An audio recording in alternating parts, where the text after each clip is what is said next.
بسم اللہ الرحمن الرحیم۔ السلام علیکم ناظرین،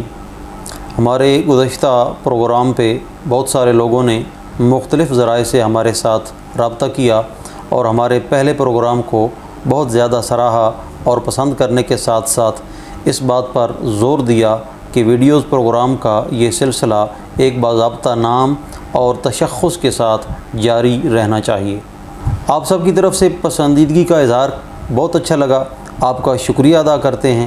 ہم نے اپنی پوری ٹیم کے ساتھ مشاورت کر کے اس پروگرام کو باقاعدہ طور پہ ایک نام دیا ہے اور یہی نام انشاءاللہ اس کا تشخص ہوگا، نبض رواں۔ امید ہے آپ سب کو یہ نام پسند آئے گا۔ رواں ہے نبض دوراں گردشوں میں آسماں سارے، رواں ہے نبض دوراں گردشوں میں آسماں سارے، جو تم کہتے ہو سب کچھ ہو چکا ایسے نہیں ہوتا۔ ہمارے ساتھ تشریف رکھتے ہیں ممتاز عالم دین مفتی گلزار احمد نعیمی صاحب۔ آپ سربراہ ہیں جماعت آل حرم پاکستان کے۔ آپ سیاست کے اتار چڑھاؤ اور حالات حاضرہ کے حوالے سے اپنی ایک ماہرانہ رائے رکھتے ہیں۔ آج کے ہمارے پروگرام کا پہلا سوال جو مفتی صاحب سے ہم کرنے جا رہے ہیں، معاشرے میں بڑھتی ہوئی عدم برداشت اور اختلاف رائے کو دشمنی کی حد تک لے جانا، ایسی صورتحال اور تناؤ کو کم کرنے کے حوالے سے یا اسے ختم کرنے کے حوالے سے وارثان منبر و محراب کا کیا کردار ادا ہو سکتا ہے؟ بہت شکریہ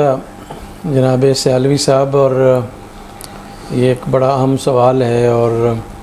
ہمارے معاشرے کی جو گرتی ہوئی ساکھ ہے اس کو پروموٹ کرنے کے لیے اور اس ساکھ کو دوبارہ مضبوط کرنے کے لیے اس قسم کے سوالات اور ان کے جوابات ناظرین کرام کے لیے بہت ہی سود مند اور فائدہ مند ثابت ہوتے ہیں۔ یہ بڑی بدقسمتی ہے کہ کچھ عرصے سے ہمارے ہاں جو ہے وہ عدم برداشت کا جو کلچر ہے وہ بہت زیادہ سر اٹھا چکا ہے، اور ہر سطح پر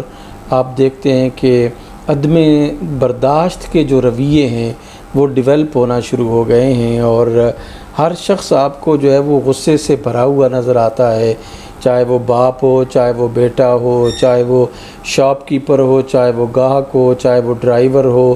چاہے وہ استاد ہو، چاہے وہ شاگرد ہو۔ ہر شخص جو ہے وہ ایسے سمجھتا ہے اپنے آپ کو کہ میرے ساتھ جو ہے وہ بہت زیادتی ہو چکی ہے اور میرے ساتھ جو ہے وہ بہت ہی غلط رویہ اختیار کیا جا رہا ہے۔ اصل سوال جو آپ نے کیا وہ بڑا اہم ہے، لیکن اس کے اندر ایک سوال ہے، اور وہ سوال یہ ہے کہ یہ عدم برداشت کا کلچر جو ہے وہ کیوں پیدا ہوا ہے؟ یعنی یہ عدم برداشت جو ہمارے رویوں میں آ چکی ہے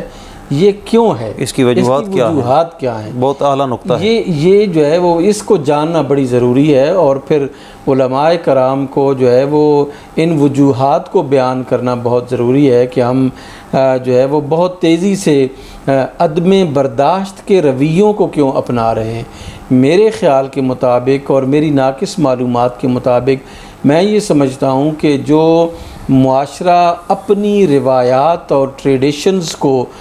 جو ہے وہ خیر آباد کہہ دیتا ہے اور دوسروں کی روایات کو جو ہے وہ یعنی لینے کے لیے دوڑ پڑتا ہے، اس کے اندر ایسی کیفیات جو ہے وہ جنم لیتی ہیں۔ اسلام نے ہمیں جو روایات عطا کی ہیں اور اسلام نے جو ہمیں رویہ اپنانے کا جو ہے وہ حکم ارشاد فرمایا ہے، وہ رویہ برداشت کا رویہ ہے، ٹالرنس کا رویہ ہے۔ یعنی قرآن مجید کی جو روایت ہے اور قرآن مجید کا جو کلچر ہے وہ کیا ہے؟ وَالْكَاظِمِينَ الْغَيْظَ وَالْعَافِينَ عَنِ النَّاسِ، کہ مسلمان اور ایک مومن جو ہے وہ ہے کہ وہ غصے کو پی جانے والا ہے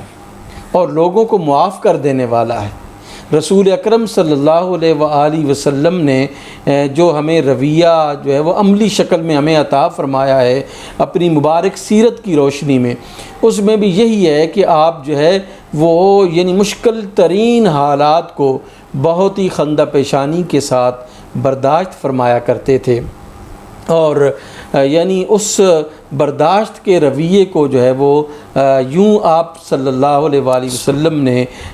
واضح فرمایا کہ مسلمان کون ہے. مسلمان کی ڈیفینیشن کیا ہے کہ من سلم المسلمون من لسانہ و یدہ، کہ مسلمان وہ ہے کہ جس کی زبان سے اور جس کے ہاتھ سے دوسرے مسلمان جو ہے وہ محفوظ رہیں. بعض روایات میں آتا ہے کہ انسان جو ہے وہ محفوظ رہیں. تو میں یہ سمجھتا ہوں کہ ہماری جو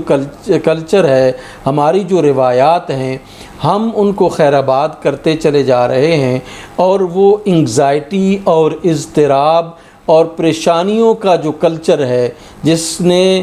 مغرب کے اندر جو ہے وہ ایک ایسی خود غرضی کو جنم دے دیا ہے کہ باپ بیٹے سے جدا ہے، بیٹا جو ہے وہ باپ سے جدا ہے، بھائی بھائی سے جدا ہے، بہن بھائی سے جدا ہے، والد جو ہے وہ اپنے بیٹوں سے جدا ہیں. یعنی آپ دیکھتے ہیں کہ وہاں پہ رشتے جو ہیں وہ بالکل ختم ہو کے رہ گئے ہیں. ایک ان رشتوں کے ختم ہونے کی وجہ سے ایک انگزائٹی ہے، ایک اضطراب ہے، ایک پریشانی کی کیفیت ہے، اور ایک عدم برداشت ہے وہاں پہ. تو میں یہ سمجھتا ہوں کہ ہمیں اپنے روایات کی طرف جو ہے وہ دوبارہ آنا چاہیے، اور ان روایات کو اپنانا چاہیے، ان روایات کو زندہ کرنا چاہیے. اس طرح جو ہے وہ ہم اپنے یعنی اس عدم برداشت کے رویے پر جو ہے وہ قابو پا سکتے ہیں. دیکھیں، ہمیں یہ نہیں سوچنا چاہیے کہ میرا بچہ جو ہے وہ درست نہیں ہو رہا تو میں نے اسے مار کر ہی درست کرنا ہے. ایک استاد کو یہ نہیں سوچنا چاہیے کہ اس کا شاگرد اگر سبق یاد نہیں کر رہا تو اس کے پاس بس ایک ہی حل ہے کہ ڈنڈا اٹھائے اور اس کو مارنا جو ہے وہ شروع کر دے. اسی طرح جو ہے وہ اگر اس راستے میں کوئی ہم دیکھتے ہیں کہ ایسا راستہ ہمارے سامنے جو نظر آ رہا ہے کہ جو بہتری کا راستہ ہے، اس بہتری کے راستے پر ہمیں جانا چاہیے، نہ کہ عدم برداشت کا جو رویہ ہے اس کو ہمیں اختیار کرنا چاہیے. میں سمجھتا ہوں کہ سب سے بڑی ذمہ داری جو ہے ان روایات کے احیاء کے لیے اور ان ٹریڈیشنز کو ریوائیو کرنے کے لیے محراب و منبر کی بڑی ذمہ داری ہے، اور علماء کرام کو یہ ذمہ داری جو ہے وہ پوری کرنی چاہیے. ناظرین، اقبال نے کہا تھا، اپنی ملت پر قیاس اقوام مغرب سے نہ کر، خاص ہے ترکیب میں قوم رسول ہاشمی. مفتی گلزار احمد نعیمی صاحب ہمارے ساتھ موجود ہیں، اور آپ کا یہی کہنا ہے کہ معاشرے میں عدم برداشت کو ختم کرنے کے لیے وارثان منبر و محراب کا بہت اہم رول ہے. مفتی صاحب سے ہمارا اگلا سوال یہ ہوگا کہ پاکستان میں تیزی سے بڑھتے ہوئی سیاسی درجہ حرارت میں آپ مذہبی سیاسی جماعتوں کے کردار کو کس نظر سے دیکھتے ہیں، اور ایسی صورتحال میں دینی جماعتوں کا کردار کیا ہونا چاہیے؟ کیا آپ اپنے طور پہ دینی سیاسی جماعتوں کے کردار سے مطمئن ہیں؟ بہت شکریہ. میں سمجھتا ہوں کہ یہ جو سیاسی درجہ حرارت کا بڑھاؤ ہے یہ ملک کے لیے بہت زیادہ نقصان دہ ہے. آپ نے دیکھا کہ 9 مئی کا جو دن تھا وہ یعنی ایک قیامت خیز دن تھا پاکستان کے لیے اور اہل پاکستان کے لیے، کہ یعنی بہت سارے وہ جگہیں جو ہمارے لیے بہت قابل احترام تھیں ان پر جو ہے وہ یعنی چند شر پسند جو ہیں اور اس ملک کو جو ہے وہ انارکی کی طرف بڑھانے والے لوگ جو ہیں وہ یعنی اس پروٹیسٹ میں داخل ہوئے، اور اس پروٹیسٹ کو پھر ایسی سمت دے دی گئی کہ جو انتہا پسندی اور دہشت گردی کے رویے پر جو ہے وہ مبنی تھی. میں یہ سمجھتا ہوں کہ یہ جو تحریک پاکستان تحریک انصاف ہے، اس کی پوری جد و جہد جو ہے وہ بڑی پرامن جد و جہد ہے. آج سے پہلے ہم نے کوئی ایسا نہیں یعنی ان کی طرف سے کوئی ایسا شو نہیں دیکھا جس میں جو ہے وہ اس قسم کی صورتحال ہو. تو میں یہ سمجھتا ہوں کہ یہ کیفیت جو ہے وہ پیدا ہوئی ہے جو بہت ہی قابل افسوس ہے، اور اس کیفیت کو کول ڈاؤن کرنے کے لیے جو ہے وہ کوئی پراپر سٹیپس جو ہے وہ نہیں اٹھائے جا رہے. اور میں یہ سمجھتا ہوں کہ اس کیفیت کو کول ڈاؤن کرنے کے لیے بہت ہی مؤثر کردار کی ضرورت ہے، اور مؤثر کردار کی ادائیگی کے بعد ہی اس کو جو ہے وہ بہتر بنایا جا سکتا ہے. جہاں تک آپ نے مذہبی سیاسی جماعتوں کی بات کی ہے، میں یہ سمجھتا ہوں کہ پوری پاکستان کی تحریک میں ایک سطح پر جو ہے وہ مذہبی سیاسی جماعتوں کا کردار جو ہے وہ بہت ہی مثبت رہا، جب اتفاق اور اتحاد کے ساتھ جو ہے وہ یہ لوگ رہے۔ 73 کا آئین ان لوگوں نے جو ہے وہ پاس کروایا۔ اسی طرح جو ہے وہ فتنہ انکار ختم نبوت پر جو ہے انہوں نے اتفاق اور اتحاد کے ساتھ جو ہے وہ کام کیا، تو اللہ نے ان کو فتح و نصرت عطا کی۔ لیکن 80 کی دہائی کے بعد ہم دیکھتے ہیں کہ جب جو ہے وہ اسلام کو جو ہے وہ ایک ایسا مذہب کر دیا گیا کہ جس کے ہاتھ میں کلاشنکوف ہو، جس کے ہاتھ میں جو ہے وہ بمب ہوں، جس کے جو سوسائڈرز جو ہے وہ رکھتا ہو، اس قسم کی صورتحال جو ہے وہ پیدا کر دی گئی۔ اس وقت ضروری تھا کہ مذہبی سیاسی جماعتیں جو ہیں وہ اس پر جو ہے وہ اپنی ریزسٹنس شو کرتیں اور مزاحمت شو کرتیں اور یہ لیبل جو ہے وہ نہ لگنے دیتی۔ لیکن بدقسمتی رہی ہے کہ بالعموم 80 کی دہائی سے پہلے اور بالخصوص 80 کی دہائی کے بعد جو ہے وہ جو مذہبی سیاسی جماعتیں ہیں انہوں نے سیکولر جو سیاسی جماعتیں ہیں ان کی بی ٹیم کا رول جو ہے وہ ادا کیا ہے۔ جہاں مذہبی کارڈ کھیلنے کی سیکولر سیاسی جماعتوں کو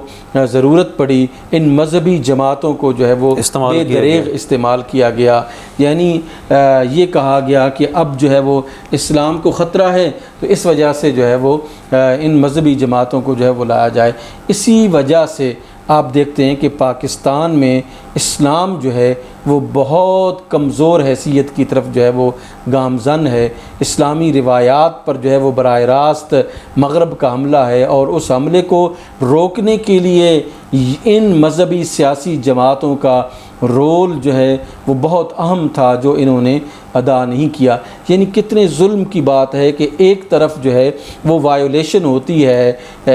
یعنی ہمارے آئین اور قانون کی وائیولیشن ہوتی ہے 9 مئی کو۔ اس کے بعد آپ دیکھتے ہیں کہ یعنی اسلام آباد میں دفعہ 144 کا نفاذ موجود ہے، لیکن سپریم کورٹ کے سامنے جو ایک مذہبی جماعت نے جو ہے وہ کھلواڑ مچایا ہے اور قانون اور آئین کی دھجیاں بکھیری ہیں، تو اس کی کوئی جسٹیفیکیشن کوئی بندہ دے سکتا ہے؟ یعنی جس طرح جو ہے وہ یعنی عدالت کو چیلنج کیا گیا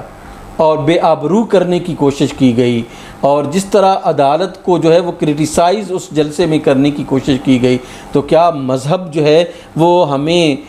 قانون شکنی سکھاتا ہے یا قانون پر عمل کرنا سکھاتا ہے؟ بلکہ سٹنگ ججز کا نام لے لے کر انہیں مخاطب کر کر کے جی بالکل ایسے ہی ہوا۔ تو مذہبی سیاسی جماعتوں کا تو یہ تھا کہ کام یہ تھا کہ وہ اس آگ کو ٹھنڈا کرتے اور اپنا کردار جو ہے وہ ادا کرتے، لیکن بعض سیاسی رہنماؤں کے لیے یعنی بڑے عجیب جو ہے وہ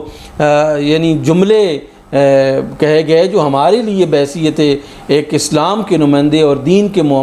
نمائندے کے جو ہے وہ یعنی بہت پریشان کن ہے کہ ہمیں اگر کوئی شخص یہ کہے کہ فلاں بندہ جو ہے وہ نہ جھکتا ہے نہ بکتا ہے مگر کرائے کے لیے ہر وقت وہ دستیاب رہتا ہے، تو یہ بہت ہی قابل افسوس بات ہے کہ ہمارے کسی مذہبی رہنما کے لیے جو ہے وہ ایسی بات کی جائے۔ تو میں یہ سمجھتا ہوں کہ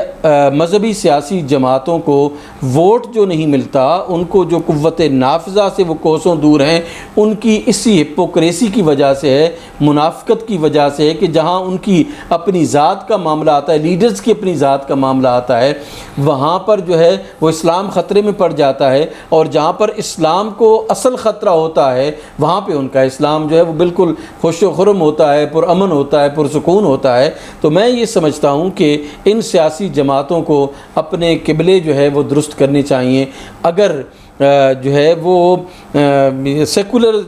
جو جماعتیں ہیں ان کا بھی ایجنڈا جو ہے وہ اسلام کو نگیٹ کرنا اور اسلام کو نظر انداز کرنا ہو، اور مذہبی سیاسی جماعتوں کو بھی عملی جو ایجنڈا ہے، عملی جو کام ہے وہ اس طرح ہو، تو پھر یہ مذہب کے عنوان سے جماعتیں بنانے کی جو ہے وہ کیا ضرورت رہتی ہے؟ ہمارے پروگرام نبض رواں کا وقت اختتام کو پہنچا۔ امید ہے آپ کو آج کا ہمارا پروگرام بہت پسند آیا ہوگا۔ ہمیں آپ کی بہترین آراء کا انتظار رہے گا۔ انشاءاللہ بہت جلد ملیں گے ایک نئے موضوع کے ساتھ۔ والسلام علیکم ورحمۃ اللہ وبرکاتہ۔